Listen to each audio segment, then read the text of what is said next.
this seminar, Analyzing the Impact of the Ukrainian War. I'm James Thompson, Director of the Garfield Center for Public Leadership here at Hiram College. And as always, we're going to start with some questions. So, because this is how we do it at Hiram. First question. Can someone please tell us, with a raise of a hand, because we're in an academic setting, what is that arrow pointing towards? What is that piece of territory? Sir?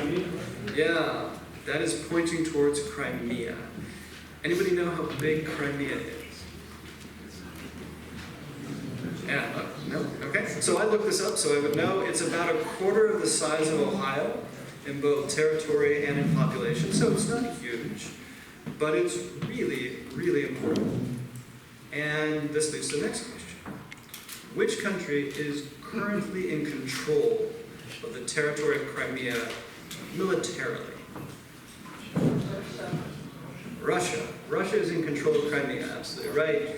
I can go back to this way. If you can see that map, the good people at Google have given this dashed line to indicate that it's kind of under the sovereign control of someone, but not really. Obviously claimed by different countries, but currently under the military control of Russia. So, next key question.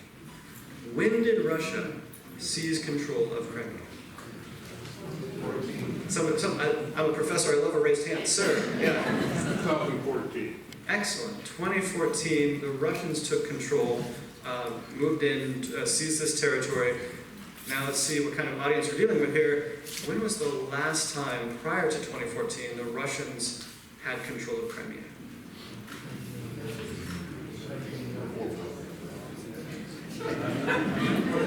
Nobody knows?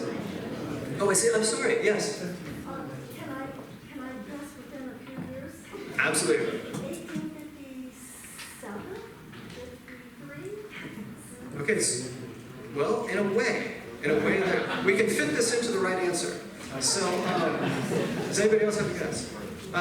I think 1989. Okay, so right, so the Cold War ends in 1989, Soviet Union collapses 1991-ish, and at that point, so Ukraine was a constituent state of the Soviet Union.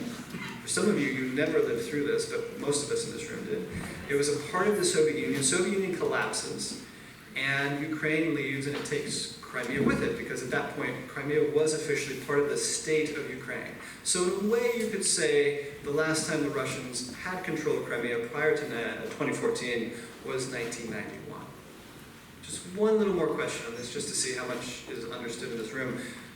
When did the Russians officially designate Crimea as part of Ukraine? Sir? Around 1953. Excellent. So this is the kind of audience we bring you, exactly right. In the mid-50s, it was under Khrushchev, and they said, okay, this is going to be part of Crimea. So the Russians said yes, or excuse me, that's part of Ukraine. They said, yes, this is Ukrainian, and off you go, you have this piece. And so when the Soviet Union collapsed, then they took Crimea with them, and then in 2014, the Russians decided to take it back. So, and that, by the way, is the Russians taking it back. So then, next question. It's a little more complicated. Why do the Russians want Crimea? So, actually, yeah, go for it. Well, the fleet, been there forever. Yeah. And a strategic flotation point as well. Yeah, so the Black Sea Fleet, which is one of the major Russian fleets, it's not the biggest Russian fleet, but it is a major Russian fleet, is stationed in Crimea, particularly at Sevastopol. So if the Russians lose this, then they lose control of that port, which is extremely useful as a basing location for controlling the Black Sea, moving into the Mediterranean, etc. Any other reasons why the Russians really care about this piece of territory? So historically, there's a lot of significance to Crimea. We won't get into this evening, obviously, but just to understand this point, back in the 1850s, the Russians fought a war in Crimea. Does anyone know the name of it? Crimean War, exactly right. And in that war, the Russians lost rather dramatically, and that war became the starting point for many people in Russian civilization, Russian culture, to start thinking about the relationship with the West and the significance of the West and if they can contend with the West. And all of that's coming back into the picture now in 2022, again in the same spot. So it's hard to overstate the significance of this piece of territory for Russia and for its view of its future. I tell my students, it's like the Cuban Missile Crisis, a very small place, but lots of stuff involved there that could have very large, significant impacts. Let's see here. We're going the wrong way. Oh, wait, no. Okay. Next key question. How close are the Ukrainians to Crimea? There's a city that basically stands between them and going into Crimea. Can anyone tell us the name of that city? Sir? Yeah, Kherson. And by the way, if you're a native speaker, I'm going to mispronounce many things up here, so please forgive me. But, right, Kherson, this is a picture of the city of Kherson. The Russians currently have it. The Ukrainians are moving very close towards it. And once Kherson falls, then if you're an amateur like me, you look at the map and you think, wow, there's a plain between Kherson and then the Crimean Peninsula, at which point things get very, very serious. And just to show you, this is the location of Russian troops at this point. That sort of orangish, brownish area is still controlled by the Russians. If you can see, it's not so clear in this projection, but the bluish area are places that the Ukrainians have recently retaken. And they are right on the borders of Kherson. And right beyond Kherson lies Crimea. And Crimea is an extremely serious topic for the Russians and therefore the rest of us, and thus for understanding the situation right now. This is a closer-in map of the Kherson area, so you can literally see they're not far at all. The lines, the split lines of white and brown, that's where the Russians have tentative control, but that's evaporating. Those purple areas are where the Ukrainians have taken more territory recently. It's just not that far off in the offing, or so it looks, that the Ukrainians will take this territory. So, as it happens, we're having this seminar on the implications of this war right at the moment where we really need to figure out what are the implications of this war, because the tide has turned on behalf of the Ukrainians, and they're at this critical juncture of quite possibly moving down into Crimea. What we're here today to explore is, what does this portend? Where is this all heading? What is the significance? What does this mean for the future of Russia? Can anyone tell me the name of this guy? You see him in the top and the bottom pictures with Mr. Putin. There he is in the middle. Does anyone know this person's name? Yeah, who said that?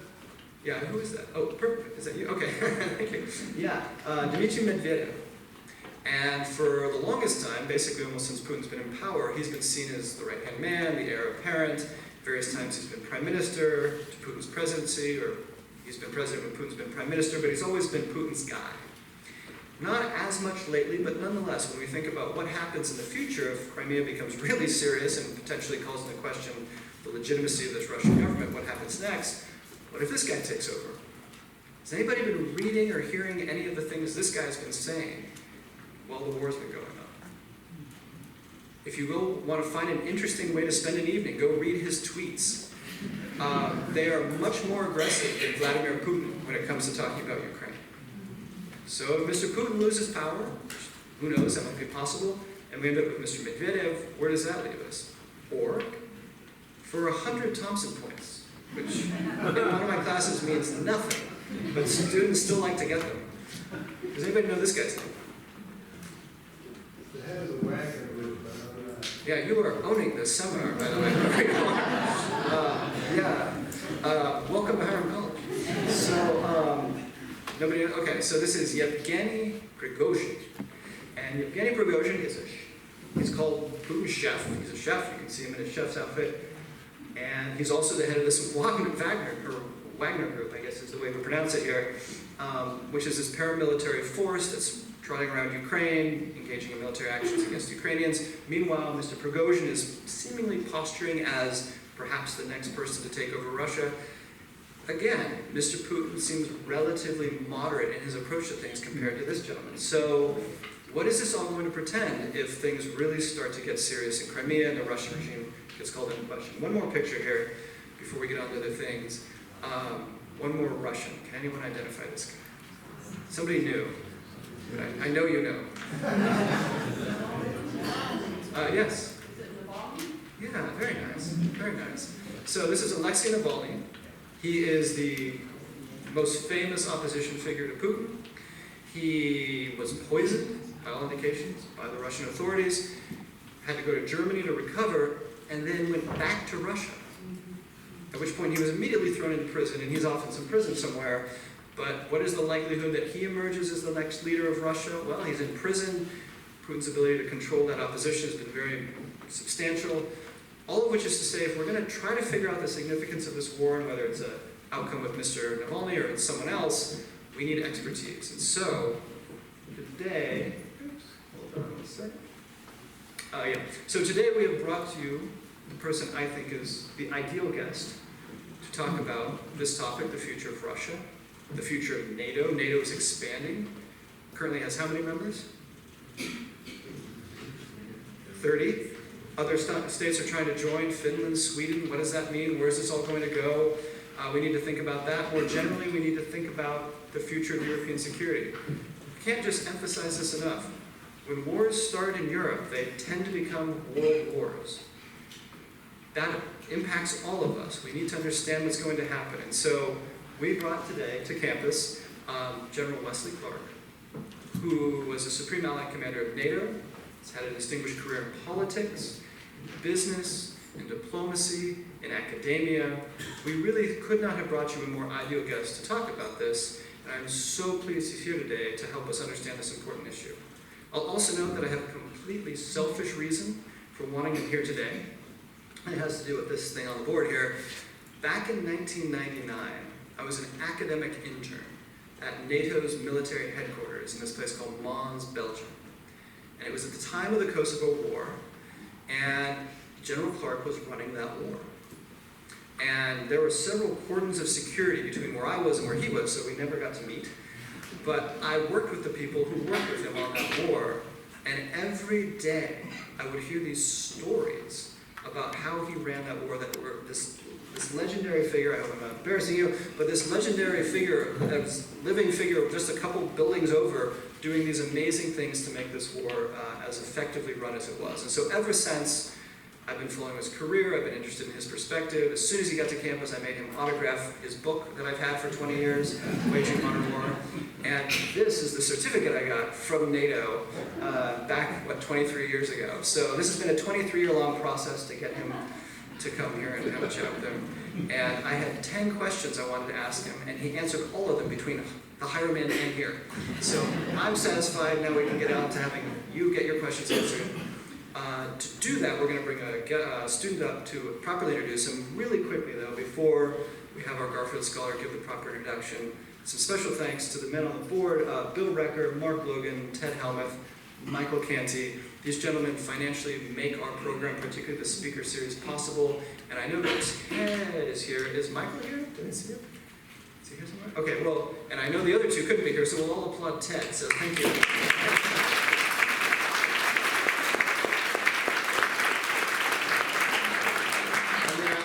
Mention President of Hiram College, Dave Haney, is here with us. Lisa Baldwin, thank you so much for joining us. And also, we have a whole collection of high school students from, I think maybe Streetsboro High School, some from Hudson High School, maybe a couple other places. Could you raise your hand if you're the high school? Yeah, so we've got a bunch of them. So we're delighted to have you, and I encourage you all to participate. We're having this event for you as much as for the rest of us, so don't be shy. We're happy to hear your questions. On that note, Trey Summers, will you please come and introduce the gentleman? Thank you.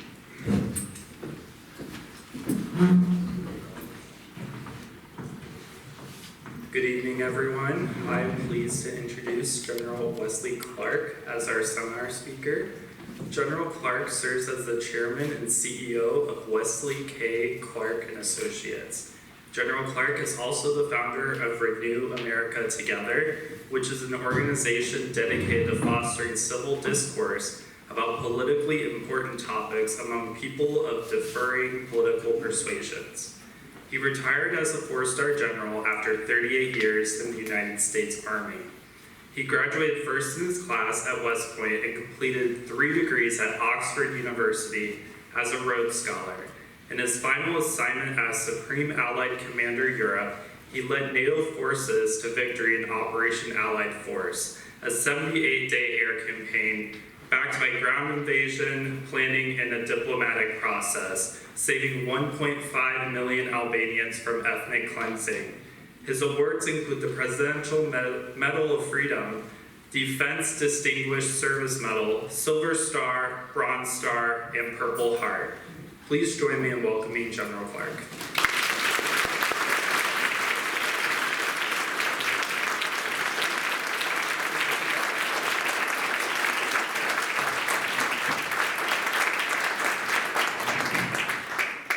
thank you very much for that very kind introduction, Professor Haney, or President Haney. Thank you. I know you were a professor once. Thank you. Thank you very much for the invitation to come here. James, thank you very much for what you did at NATO, and also for getting this audience warmed up, because I'm sure there's going to be a much more difficult test before we allow you to leave. Now, I want to talk about NATO, Russia, and the future of European security, but you can't do it without talking about the United States of America, because we are at the center point of European security. Shouldn't be, maybe, but it is. So I want to begin by telling you that a few weeks ago I was with a former football coach who is now a big psychologist, and we were talking about life and living in America and so forth. And he looked at me and he said, "You're in the fourth quarter." And he said, "And you're pretty far along." And I never thought of it that way. Yeah, I think I'm hoping I get overtime. Maybe a few more overtime. But I do want to talk from my perspective as being pretty far along in the fourth quarter. And I hope you young people will appreciate what I'm trying to say. I know it's difficult because I've got gray hair, still some of it left, and I'm old enough to be your grandfather. I've got my two grandsons are 18 and 17, and so I remember things like, and I know things that are crazy to you. Like, I remember when the first 45 RPM records came out. Elvis Presley was the "Don't Be Cruel" was the big song at the Little Rock Municipal Swimming Pool when I was in the 5th grade. And if you wanted to be popular with the elementary school girls, you had to be able to dance the jitterbug. So I remember the Korean War in 1950. I remember terms like Mig Alley. I was the champion at the slide rule in high school mathematics. You don't even know what a slide rule is. Don't bother. Don't worry about it. It's okay. But the point is that you learn things along the way and you try to assimilate them. You try to grow. And I want to share that with you tonight when I'm talking about these issues. I've been out in the military 22 years. And when I left my position as NATO commander, they brought me back to Washington. They gave me 30 days with my aide and my executive officer to sort of sign out of the Army. You have to sign all those security forms that say you don't have any classified information. Of course, when you're president, you don't have to sign those forms. And you get debriefed about what your retirement options are, and they're telling you not to mess up with, like, contracting with the U.S. government and using your former position and colleagues to make money. So I went over to the area where you change your ID card. This was really traumatic. I had this ID card since I was 17 years old, and it's a certain color. And they change it periodically, because when I was 17 years old, they didn't have barcodes. They didn't know anything about anything like that. So they changed it, but it was a green ID card. It said U.S. Army. I was proud of it. So I'm walking into this building, and there's this old colonel coming out. I guess he was a colonel. He had gray hair, and he was sort of stooped over as he walked down. And he saw me coming out still in uniform. He said, "General," he said, "I know where you're going, and I know why." He said, "I want to just tell you one thing you better remember. Out here," meaning out of the Army, "there's no one in charge." So I've been 22 years living with no one in charge. I've gone crazy. I've been in hundreds of businesses. I've run for president. I work dictators, thugs, and war criminals all over the world. I'm headed to Uganda next week, then to a food security conference in Bali. I've made numerous trips to China. I work Indonesia. I've been with Goldman Sachs. I've been with Clayton, Dubilier and Rice. I have my own investment bank. So I know business. I've run politics at a high level. Of course, I know the military and government, and I know what people think abroad. I made 2 trips to Ukraine over the last 3 months, met the top leaders there, and so I got a pretty good feeling for things. And that's what I want to share tonight, okay? Now look, I want to answer 3 questions. NATO, Russia, and the future of European security. Now, it's always difficult to make predictions. And my wife always says, don't do it, especially predictions about the future. So I'm going to be very careful about what I predict. So I'm going to try to tell you about these things. Look, what happened in the United States is, Ohio was a wonderful state, and it's always been like the all-American state. And in the American Civil War, young men from Ohio formed these volunteer regiments, and they fought to preserve the Union. Now, the really smart people, like Rockefeller and Carnegie and the others, they didn't don the blue uniform and fight in the Civil War. Instead, they took advantage of the Union and they built industrial America, a lot of it right here in Ohio. And so we had what was called the Gilded Age. We became the world's most important industrial power by 1900. We were producing more steel than Germany was. And European investors loved to invest in America because, well, there was a little corruption. There's a little corruption everywhere. But generally, the people in New York were sympathetic to Europe. They could put their money in, they could get it out, and American bonds were big. You could also invest in Russian bonds, by the way. And some of my friends in Israel have wallpaper made of Russian bonds because they're not worth anything anymore. But American bonds have been. This was America. But President George Washington said, stay away from entangling alliances. They'll get you in trouble. In 1916, President Woodrow Wilson ran for re-election on the platform of not getting involved in wars in Europe. That lasted 4 months. By April, he was asking Congress to declare war because it turned out the Germans were working with the Mexicans to take away the western states of the United States. Yeah, why don't you Mexicans go invade and we'll back you? The so-called Zinoviev telegram. And so that plus unrestricted submarine warfare and sinking civilian ships and killing civilians persuaded President Wilson to send us to war. He became a dictator. Literally, he became a dictator. He ran the country. He took over businesses. He took over the railroads. We put 4 million people under arms. We sent 2 million to France. We put 1 million men into combat. Most of it took place in 3 months, lost 150,000 killed.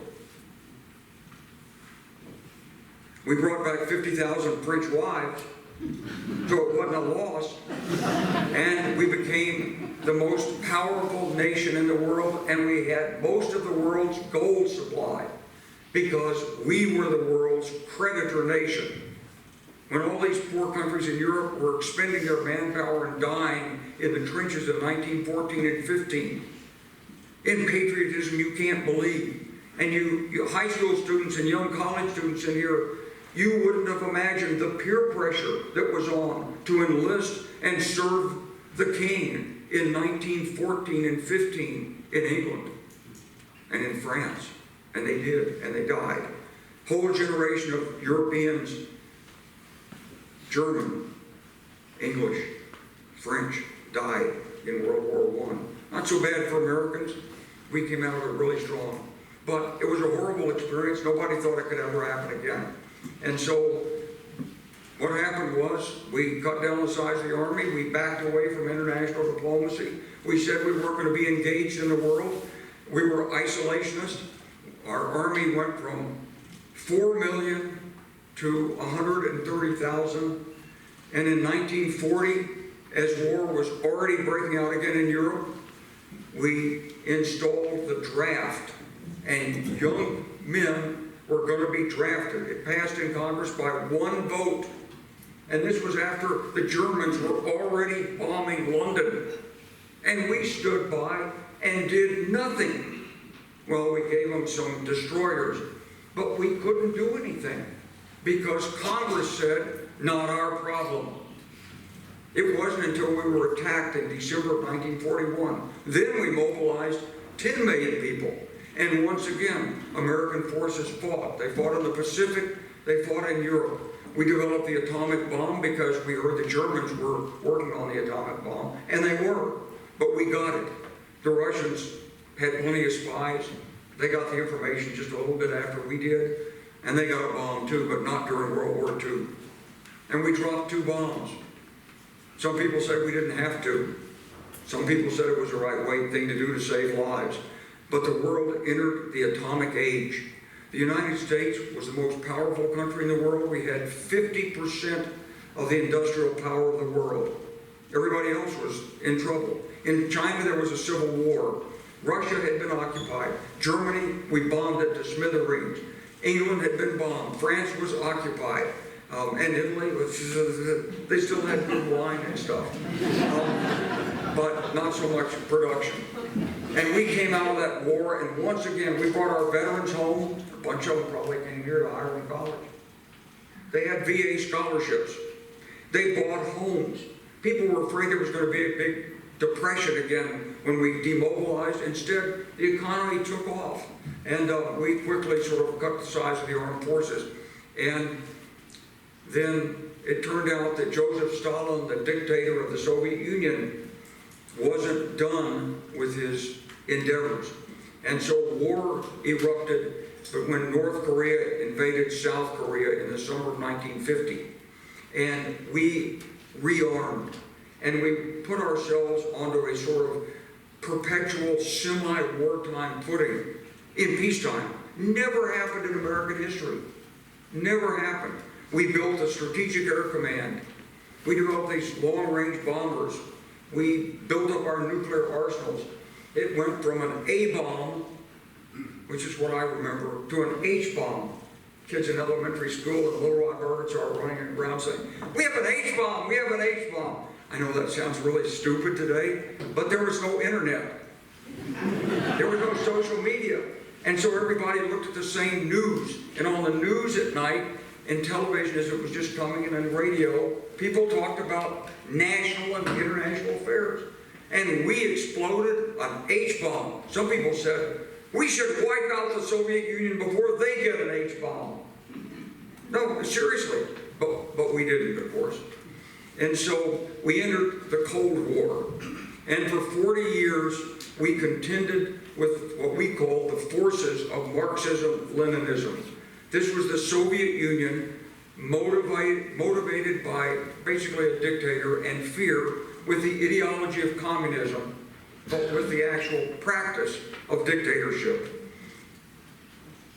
The Chinese Revolution ended with the Chinese Communist Party taking over China. And so we were facing what we thought was half the world was colored red. And kids my age were shocked when the first Sputnik was launched in 1957. It went all the way up into outer space, and it orbited the Earth.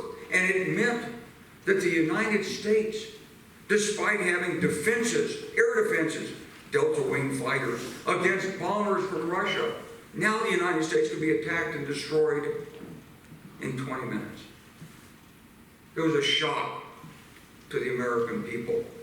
We had already recognized that we had to stop the advance of communism in Europe. So we formed an alliance with the Europeans. It was actually a political alliance. It didn't even have any troops in it when we signed the agreement in 1949 because it was just political. And then with the Korean War, it was a lot like today. If you look at the news today, you see people saying, well, there's trouble in Ukraine, but what about China? Okay, in 1950, there was trouble in Korea, and they were saying, what about the Soviet Union in Europe?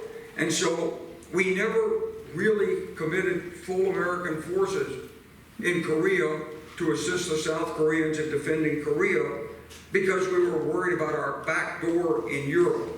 And we had this NATO alliance that was established with